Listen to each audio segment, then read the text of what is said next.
So we do have a couple of questions, and I will be reading out those questions to you. Before I would proceed to the question and answer session of this webinar, I would like to remake the announcement that if anybody has any questions, you can kindly type them in the chat box, and I will convey it to Ryennyoo Dr. Jenny Bentley. Also, we have created a poll for the webinar, and we would like to encourage everybody, all the participants, to take part in the poll and rate our webinar. Thank you. So thank you so much for the wonderful and detailed presentation, Ryennyoo. I think we have quite a number of questions, interesting questions, Ryennyoo. So I will read the first question. The first question is by Charles Turkey. So the question goes like this. How has the contemporary narratives changed from post-colonial framework? And also, what motives or themes are getting attached as compared to post-colonial and pre-modern? Or how has Tokchol metamorphosized, if it did, in the particular Lepcha construction? Okay, so let me rephrase this again. We're talking about research, like how it has changed in the research or among the Lepcha community as a, because of course research has done a lot of moves since colonial research, since the colonial or post-colonial perception of how one would approach the people. One is researching upon how these communities are included in the processes of generating the information and the knowledge exchange, how knowledge gets fed back, how knowledge gets processed, and also brought further since the colonial or also post-colonial perception of how anthropology as a research field would have been done. I don't think I can answer that question for the Lepcha community itself, how they see themselves aligned within a post-colonial world and how they perceive their own identities. Probably be enough more Lepchas here in this crowd, in this webinar, who could speak more for themselves on that topic, I think. Thank you so much, Ryennyoo. Let's move on to the next question. Ryennyoo, so this next question is by Arthing85. Okay, would she clarify? Okay, would you clarify the difference between Chirim and Churum? Yeah. This is a difficult question in that sense, and it is a question that has been discussed among, I think, a lot of members of the Lepcha associations. Churum is basically to the mountain, and I would say, and I'm very open to discuss this because I think there's no ultimate answer to this question, is the ritual that every clan performs to their guardian deity, so to their Chu. In Zongu, this would be the Polafat, like the clan ritual. So it was not a community ritual in that sense, but it was performed by the community of one clan. Chirim is the ritual to protect the land. So in other parts, it would probably be more related to what they call Yangrumfat. So the core of these rituals, the Yangrumfat and of Chirim, is the appeasement of the Lungzi Longnon, so the Lungzi Fat, so the appeasement of the actual local specific guardian deities of the specific place you are doing the ritual from. Thank you so much, Ryennyoo. Okay, so let's go to the next question. It's from Anahat. So the question goes like this: do the spirits of the land and animals during rituals have a form? Do they change if they do? And how does the understanding of the status of the ritual come through? So they don't have a visible form in the sense they get called into specific like paraphernalia that are there in the altar. So the abodes are given for them where they can sit in, depending on which ritual it is.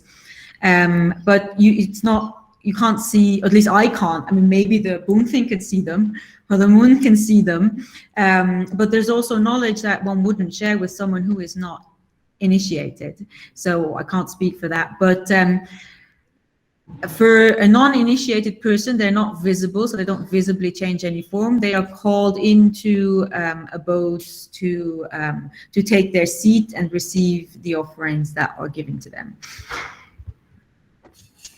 Right. Thank you, Ryennyoo. Ryennyoo, and if I may add to this question, Ryennyoo, regarding the forms of the deities, like, is there any parameter in which the forms themselves are defined and accepted by the thing? You mean forms as in how they would be visualized? Yes. Not that I know of. Lepcha is not, as far as I know, it's not a very visualized religious tradition, in the sense that you would, you know, like you have in Tibetan Buddhism, where you would have tankas, you would have like this, the whole, or kind of iconography of a religion.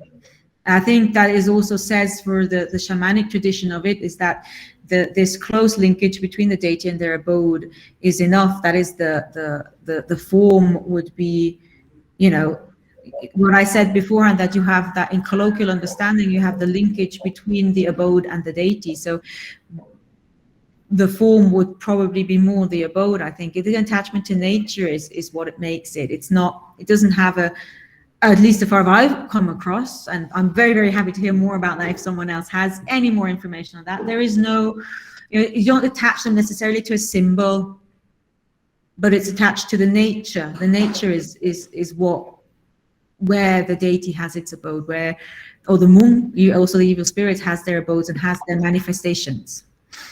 I see. Thank you so much, Ryennyoo. Ryennyoo, we have another question. This question is by Gyatso Lepcha.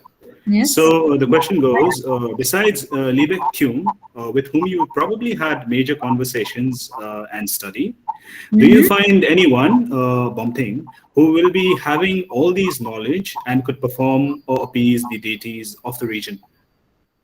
You mean specifically in Lingtem or in Zongu? Is there any specifications on that? So the question does not specify a geographical locale. I mean, as I said, I haven't been up there in a while. Lingtem, I'm hearing that there is one boom thing up in Lingtem now. Titi Yapto, I think, who's performing the rituals.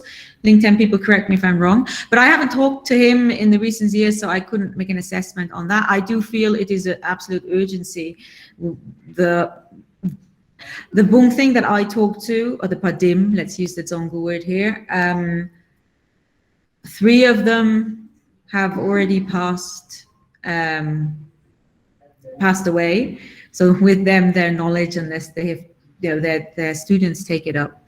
The Bung thing of Pentong is in his 90s and he's not keeping well at the moment. The Netuk Lepcha I spoke to is very hard in hearing, so they're becoming very frail and difficult for them to share their knowledges. So I do think it is something that is a bit concerning, that we have JJ has just added that he does well in Lingtem. I'm very excited actually to meet Titi Gyatso, because I haven't met him. So I plan to do that when I come to Lingtem. Thank you, JJ Miss, for adding that. So there seems to be someone there in Lingtem who has taken over well from Netuk Lepcha. But I think in many places it is a sense of concern that there is not many people to take over from the older generation. And actually, when I looked into the history, again, this is resources that could be warped. I tracked and I asked about the history of the Moon and Bung thing in Lingtem. And, you know, just a generation back, there were 8 or 9 Padim in Lingtem and about 4 or 5 senior Moon. And now we're down to there's no Moon. There's no Moon anymore. So I think that is a point raised very well by Gyatso. That is a concern, I think, in lots of Lepcha communities. And I actually think, again, this is a theory based on the rituals, that traditionally every clan would have their own Bung thing, because they are connected with all the narratives of the clan. They know their clans and they know their localities. And since it goes through a lineage, it would have been always the same clan. It goes through a male lineage. So it's always the same clan that has the same boom thing. So a lot of rituals potentially in the past were just done within the clan. So the community was the clan. Whereas now the clan is not so relevant for many, many rituals because there is not every clan has a boom thing. Yeah. Right.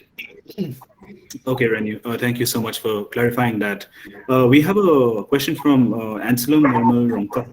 The question is, Ryennyoo and Undok, the protector, seem to be somewhat evil, who needs to be appeased again and again. If not, humans cry and pain and suffering cannot touch these deities.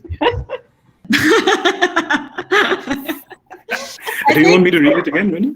No, but I didn't. Yeah, I understood it, but I didn't really see a question in it. But no, yes, the Langdok Unduk, they require interaction. I wouldn't say that it's necessarily negative. I mean, it all depends on your viewpoint, I guess, in the end of how you interpret this kind of interaction.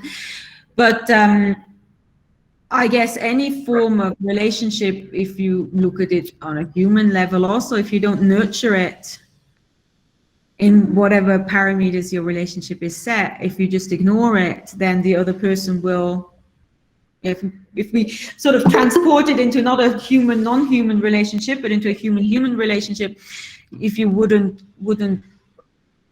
acknowledge the existence of the other, if you wouldn't, talk to that person or sort of exchange gifts with that person in whatever way, then that person would also not be happy anymore. So I think this might be broken down to a very basic level, but the sense is that it is an interaction and an acknowledgement of that, the space you share. Say for example, if you talk about human interactions, there is a certain unwritten code about how you treat your neighbors. You don't listen to loud music at 3 o'clock in the morning because no other people are sleeping. You don't go and throw your garbage on their balcony. You don't go. There's just certain things that we know we don't do because we know we share our space with other humans. So I guess if you look at the world from this kind of indigenous epistemology that I have formulated, then the non-human actors within this cosmology have just as much right and say within these interactions, and the spaces don't only belong to us humans, but also belong to these non-human interactions. So if these relationships are not maintained, they're not valued or respected, there will be retributions on that. Yes, Ryennyoo. Ryennyoo, could I add another question to this? Mm-hmm. So you mentioned about the relationship between human and non-human entities has to be respected, right? So, of course, in your field work, how would you, weigh material respect, as opposed to ritualistic respect? Material respect, you mean in which way? Material respect in terms of millet beer or certain sacrifices, right, to please the deities, right? Mm-hmm. So you talked about respect between the human and non-human attributes, right, Ryennyoo? So so when we talk about respect, are we talking about a certain tangible exchange? But in case of ritual, the exchange is tangible. Yes, it's yes. Like you give offerings, you give this, you give that. But there are other forms. I mean, this is what I presented today is based on these ritual interactions, because it just gives a nice way of showing out, how people map and understand the lands through these rituals. But there are other interactions that are not in a ritual space that are non-material in that sense. For example, that you don't go and disturb certain spaces because it's an abode. You wouldn't, just certain ways, but how people would interact with the environment. And this is again, of course, if they're looking at the world through this indigenous ontology. I mean, also people now living within these areas might not necessarily always be aware and always acknowledge their environment around them as sacred. See, that's very interesting, Ryennyoo. Ryennyoo, we have another question from Ren STS Lepcha. So his question goes, did you find any Lungten Themala ritual in your study? Lungten what? Lungten Themala. I'll spell it for you. Themala. Themala, no, I didn't. No. So he's, I think, described Lungten Thenmala also. So he writes Lungten Thelama to be an oracle ritual sang by both the Bomthing and the non-Bomthing in a trance stage overnight. No, I haven't come across that ritual. I'd be very interested if it is performed anywhere to document that, if anyone knows about that. I haven't come across that ritual in my stays in Zonggu. I must say that my most of my village research was up in Zonggu, so of course rituals which would be performed in other spaces, I am not the expert on that. And of course, it could also be performed there, and I wasn't there at that time, didn't hear of it, because again, research is, I think this is also the way we need to look at research. We're discovering, we're asking questions, but of course, if you don't know certain things, you also sometimes don't ask the right questions. I learned a lot during my research. A lot of things were not clear in the beginning, and then suddenly I'm asked one question and a whole flood of things opened up. That might have not happened if I hadn't stumbled over that question. The other way around, how many other questions did I not ask?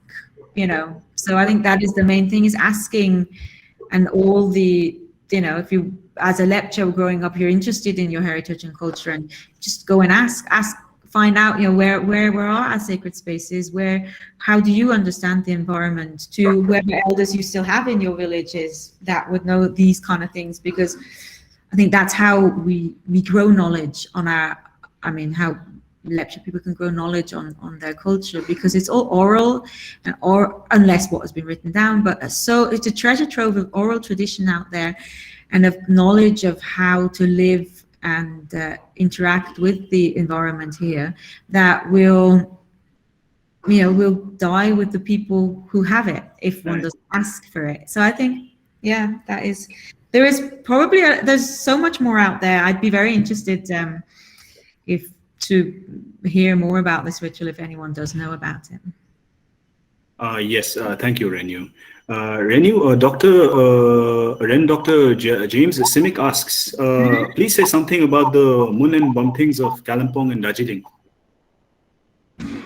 Say something about the Mun and Bumthing of Kalimpong and Darjeeling. To be honest, I can't say that much in detail about them, because my research was more specific on Zonggu when it came to the village Mun and Bumthing.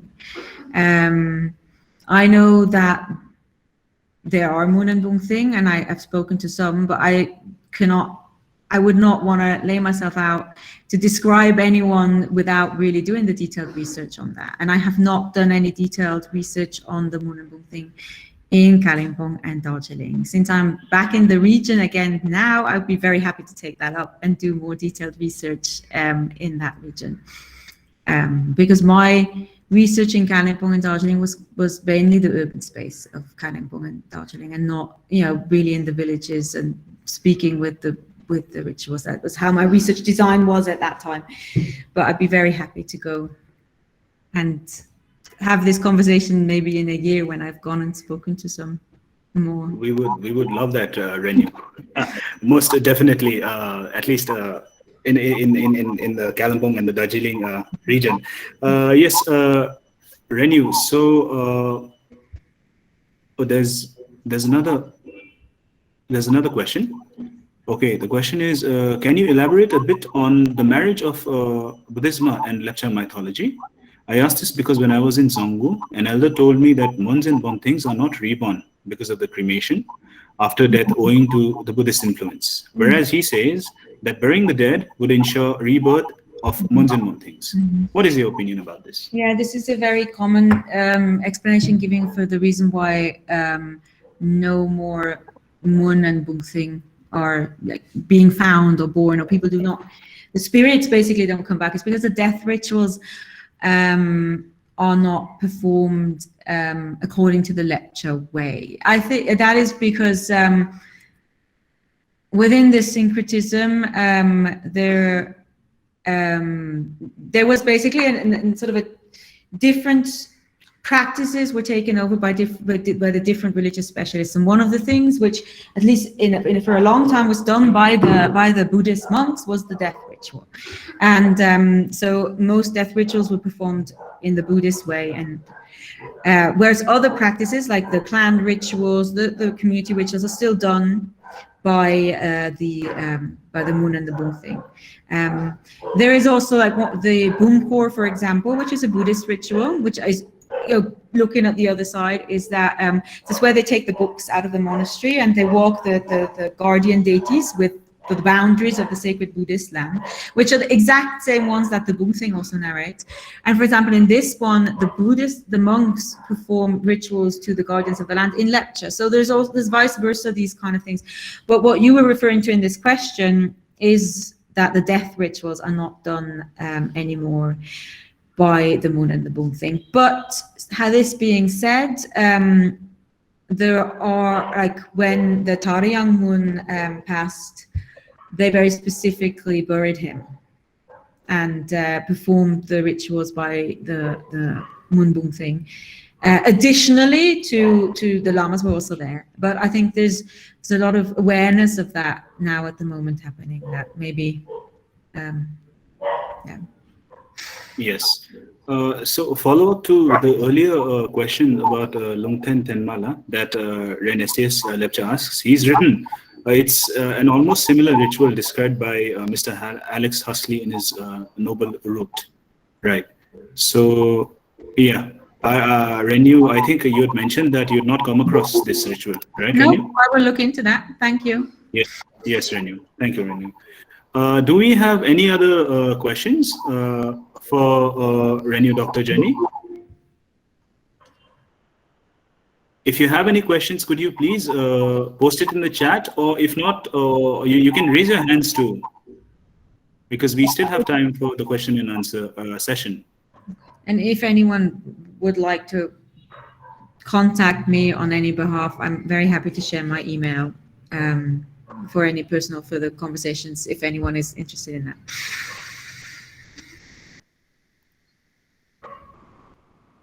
Do we have any further questions?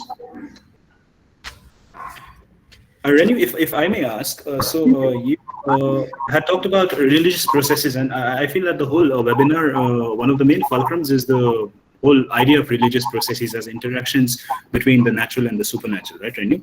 So you had actually mentioned that you saw some schematics that were quite similar to Tibetan Buddhism, which obviously you said that it would be another webinar to delve into that.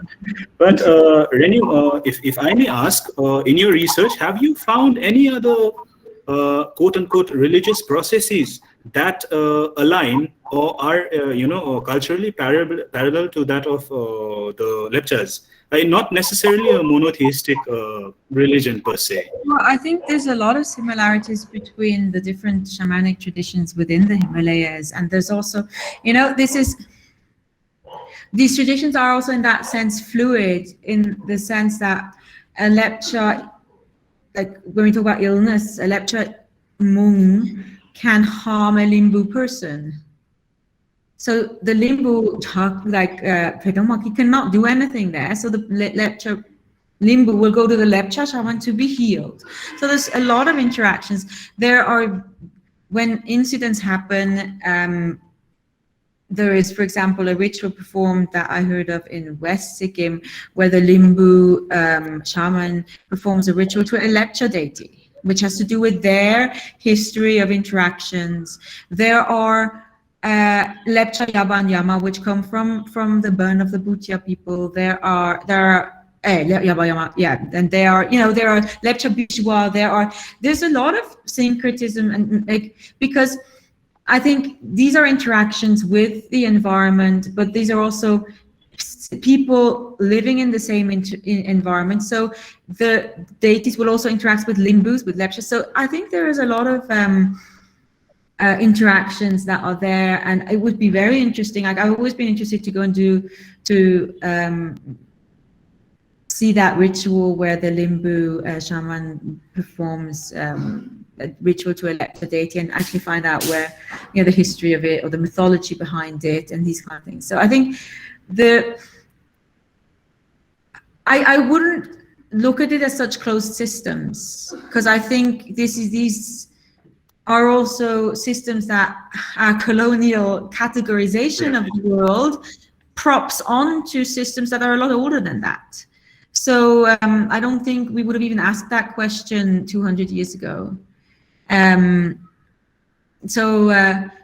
This like trying to put things into neat categorized buckets and boxes is a very British colonial census approach to things, tick off all these.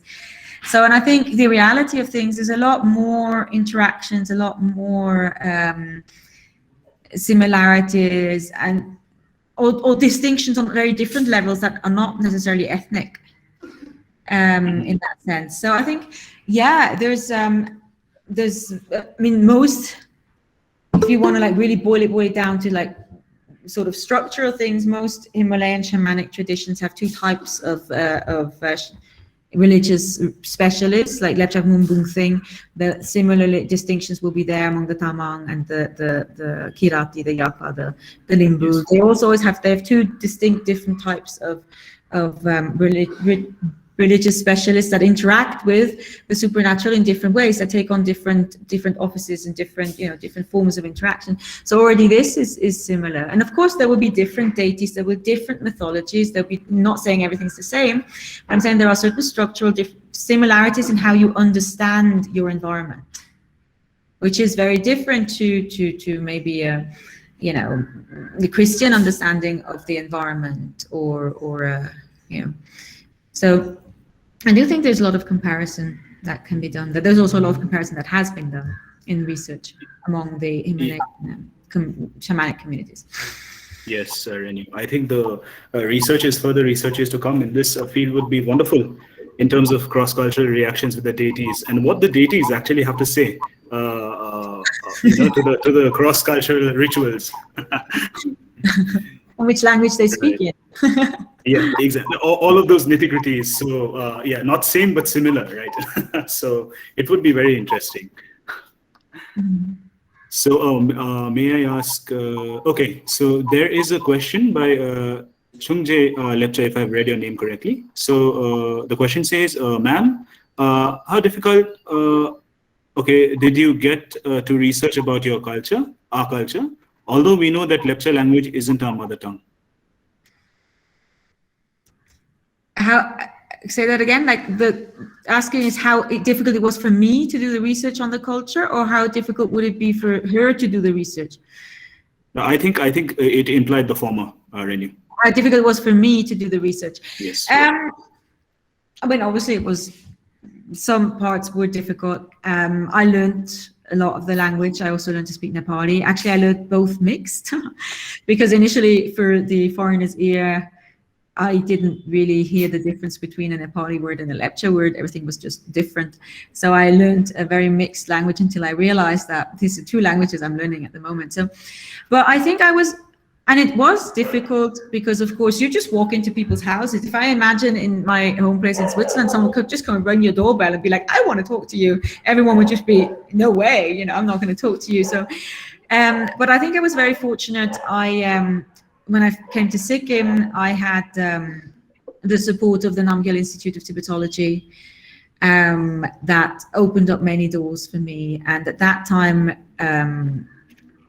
Dawa Lepcha was working there, who was from Zonggu, who we'll be introducing later.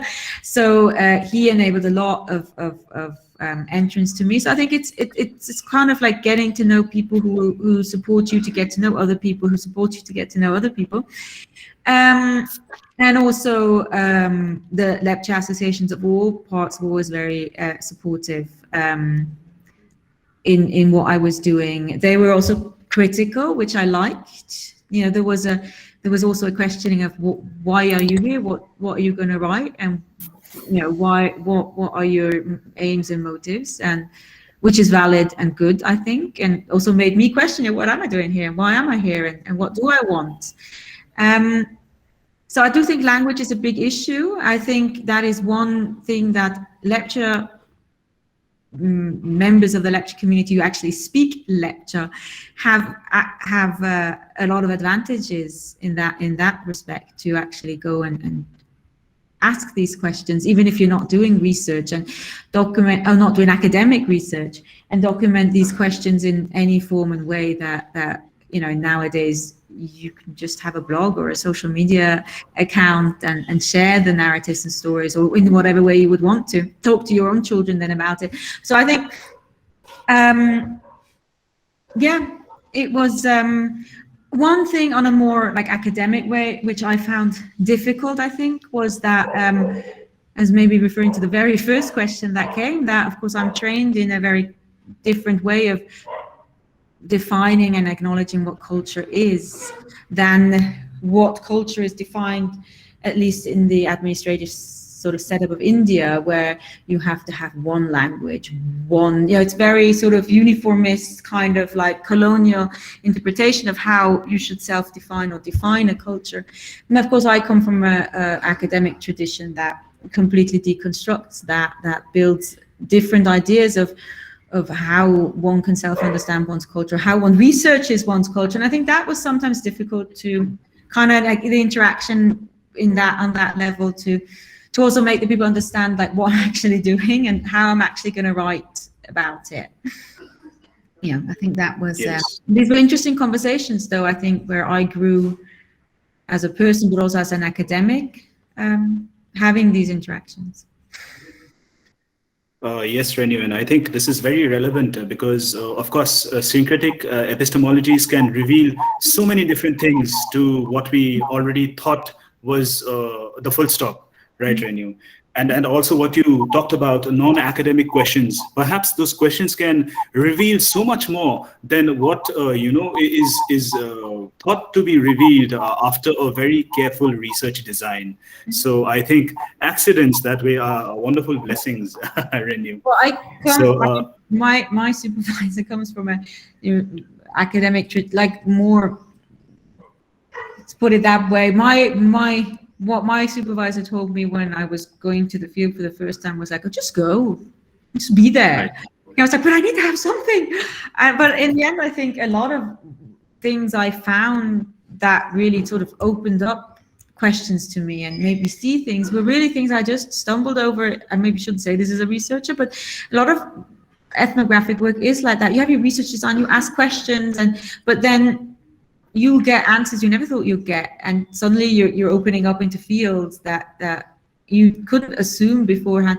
And in a way, it's also important for research to be open to these changes that happen, because of course you can't pre-design everything, because then why are you going to go and do research? Because you already know what. So I think but that's also why my PhD took so long, because then it meandered into different places, and then the earthquake happened and sort of shook everything up. Yes, Ryennyoo. So are there any more questions or any more hands to be raised? I don't think so. And we have almost approached the end time for the question and answer. So I think we will conclude the question and answer session for now. And Ryennyoo, thank you so much for your webinar and also the Q&A session. Because apart from it just being a descriptive webinar, it's opened us so many unexplored avenues that can, further be researched upon. And I think that is always a wonderful and an exciting thing, not only to the field of academia, but also to somebody who wants to learn about his own community, or somebody who wants to learn about somebody else's community. So I think possibilities are immense. And I think the highlight of this webinar, apart from the substance you delivered, was also on those possibilities. So yeah, most definitely, Ryennyoo, it was amazing. Thank you so much.